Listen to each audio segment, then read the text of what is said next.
وأنزل إليكم وإلهنا وإلهكم واحد ونحن له مسلمين. This is an amazing ayah in the Quran. Argue not with the people of the book except in the best way. So that's similar to the other ayah.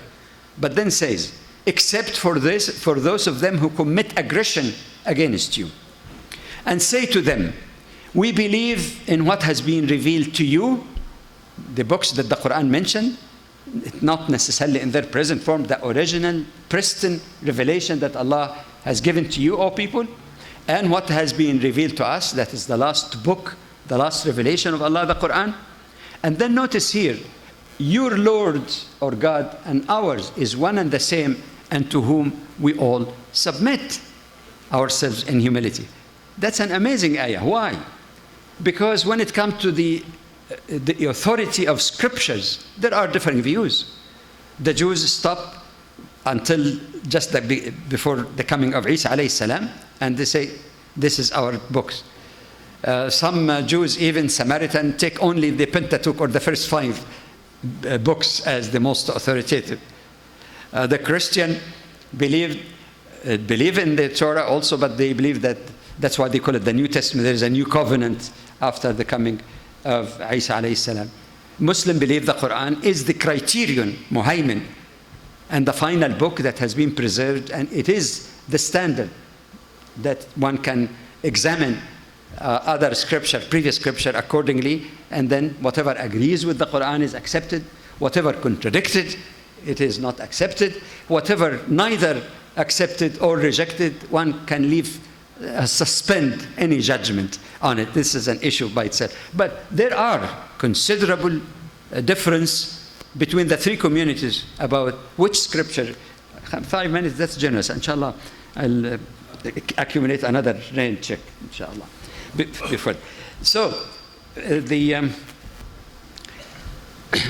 are differences. And when it speaks about your God and ours is one and the same, that is the ultimate of tolerance and seeking pursuit in the middle of differences to common ground.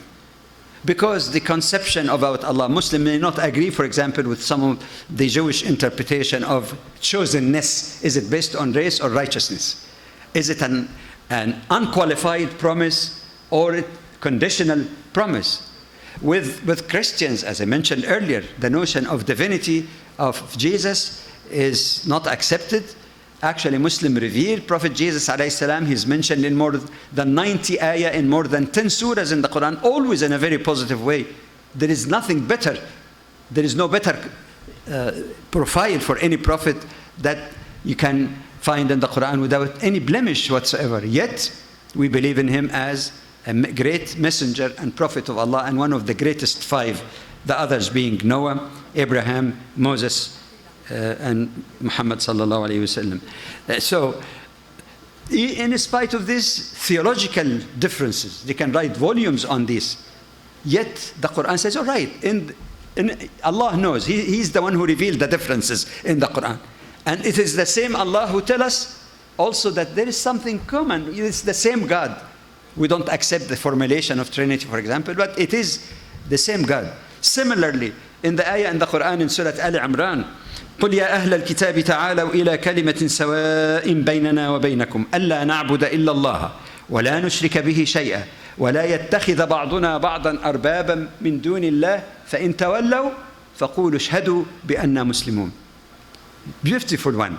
Say, O Muhammad, O people of the book. This one, of course, there are addresses in the Quran to the whole humanity. There are some to the people of the book because, again, their closeness to Muslims. O people of the book, come to a common terms between you and us. Namely, that we worship none but Allah subhanahu wa ta'ala. That we don't take from among ourselves, whether priests or clergy or whatever, gods instead of the one God. Okay? If they turn away, if they reject that reasonable common ground invitation, what does the Quran say? Kill them? No. Mistreat them? No. Be unjust to them? No. Hate them? No. Boycott and stop talking to them? No. فَإِن تَوَلَّى, if they turn away, say, we bear witness that we are Muslims. No aggression, no hatred, no boycott. There are other similar ayat in the Quran after tawallaw. If they turn away, okay? فَقُلْ إِنَّمَا أَنَا مِنَ الْمُنذِرِينَ. I'm only warning. No single ayah in the Quran that after it says if they turn away speak about any punitive action. Because belief is in the heart, and as indicated amply yesterday, coercion in religion, in belief, is not only illogical, but it is forbidden totally in the Quran.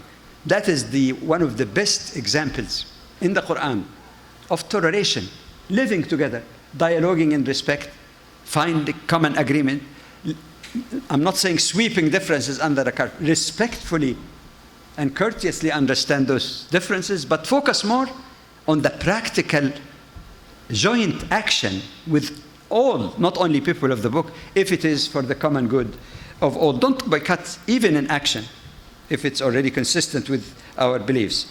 Number 4, to abstain in any way demeaning what other people believing, even idol worshippers. And the Quran is clear on this, and that's in the context of dealing with idolatrous people. وَلَا تَسُبُّوا الَّذِينَ يَدْعُونَ مِن دُونِ اللَّهِ فَيَسُبُّوا اللَّهَ عَدْوًا بِغَيْرِ عِلْمٍ. Don't revile or curse those, meaning idols, that they invoke instead of invoking Allah subhanahu wa ta'ala or the name of Allah, so that they may not, meaning retaliate by abusing Allah subhanahu wa ta'ala, or cursing or revile Allah subhanahu wa ta'ala. So this is a good adab with all people, Hindus, Buddhists, you name it, because it's quite comprehensive. Number 5 of 6. Again, don't be angry when they turn away. I think I explained that, so I don't want to repeat it. Don't get angry or have a hard feeling. You did what you could. The Prophet himself, sallallahu alayhi wasallam, was soothed by Allah. In alayka illa al-balagh. He was sometimes hurt that people are not listening. And the Quran, as indicated in last night's presentation, in more than one ayah, tell the Prophet, almost take it easy. The message, not the word, is take it easy. He said, are you going to destroy yourself, kill yourself out of grief that they are not accepting guidance? Do your best. مَنْ يَهْدِ اللَّهُ فَهُوَ الْمُهْتَدِ. The guidance is totally in the hand of Allah. We have only to present the message, live with people, love them, care about them, but never invoke any curse on them because they didn't accept it. And finally, to emphasize, and that's the final point, to emphasize also the point of priorities and gentleness when a person even accepts Islam. And let me give you 2 or 3 cases that you judge for yourself whether that action was wise. A brother, these are real ones, a brother who accepted Islam, and he entered into the masjid coming happy to pray. So he entered the masjid with his left foot. It is true, one of the details in the adab or etiquette of entering the masjid that the Prophet ﷺ taught, many Muslims even may not be aware of it, that when you enter the masjid, you step with your right foot, and when you leave the masjid, you step with your left foot. A small detail. And one brother see him, and he comes like an arrow. You're entering the masjid with your left hand, with your left foot. That's when you enter the washroom. As if he got so offended. And the brother said, I thought that Islam, as I understood with the brother who taught me about Islam, is the religion of tolerance and acceptance and gentleness and advice. What do you think he thought now of Islam? Even though it is not Islam that said that, or taught this blunt, ungentle, and untimely way in somebody who just entered Islam. A second one, a brother embraces Islam, and for his good luck in Ramadan, and that was a long, long Ramadan, in the day, and somebody says, you have to fast. You're saying the truth, yes, but somebody who never fasted before, and you want him to fast 16 hours, said, try your best. Like we do sometimes with our children to break them in. To insist on that, they might say Islam is so difficult. And for his bad luck also, that he went to a brother told him, come, in Ramadan you have this extraordinary supererogatory prayers, Taraweeh. This is not a requirement. It is encouraged in the month of Ramadan. and the person doesn't understand the word of Arabic in the Quran, unlike even some Muslims who come from other linguistic background, at least they can understand some Islamic terms. And he takes him to a masjid, mashallah, where the imam recite a whole juz. And he's standing there, just become a Muslim, for almost an hour and a half, listening to something that he can't understand. He has not been motivated yet even to that. And the brother who took him did not tell him that this is optional. So he said, part of becoming a Muslim is to have this 20 rak'ahs and recite 1/30 of the Quran in one night. Is that really a wise way of dealing with people?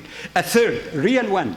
A brother came to me, and he's mature, mashallah, he's a good da'i, but he tells me the following. He said, I have a friend of mine, an academic, who told me, you know, after we discussed about Islam for months, he said, I'm ready. I think that makes a lot of sense to me. But you told me that a Muslim should not drink? He said, yes. He said, well, you know, drinking, it's a little tough on me. I can't stop drinking. He said, no, you want to become a Muslim? I cannot set back the law of Allah backward, special for you. I don't bend the rules. No, you want to be a Muslim? Stop drinking, period. And the man has to say, sadly, I'm sorry, but I can't. That brother, if he read what Aisha radiallahu anha said, Aisha radiallahu anha said that if the first thing that was revealed in the Quran is don't drink, meaning wine, they would have said, Wallahi la nada'u al-khamra abadan. He said, but Allah will never cease. They did not realize that prohibition of drinking or narcotics in general in the Quran took 3, some say even 4 stages to wean people gradually from this. These are only just a few practical examples of real situations that we face. Gentleness, gradualness, you're not changing the law of Allah. And that's why the earlier ayat in the Quran that has been superseded still remain in the Quran. Not to make the law, to set it back. No, it is final.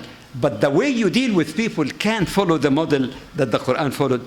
Gradualness, gentleness, and knowing priorities. May Allah subhanahu wa ta'ala grant us the wisdom and sincerity and the care for our fellow humans to share that good with them. Wassalamu alaikum wa rahmatullahi.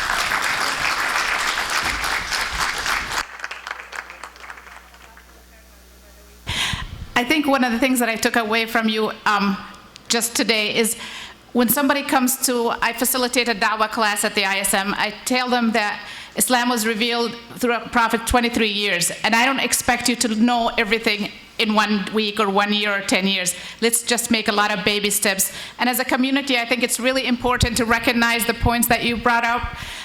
Definitely we want everybody to practice Islam the right way, but for our new Muslim friends, and even some of us who are Muslim who have not practiced Islam for a long time, we really need to be patient and tolerant.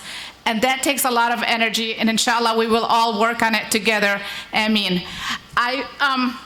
Dr. Badawi has this booklet, Muslims and Non-Muslim Relations, Reflection on the Quranic Text. He will be signing it right there. It's for $5, and it's for a masjid in Halifax. It is a fundraiser for masjid in Halifax. So I invite every one of you to get a copy, 2 or 3, and he'll be right there, inshallah.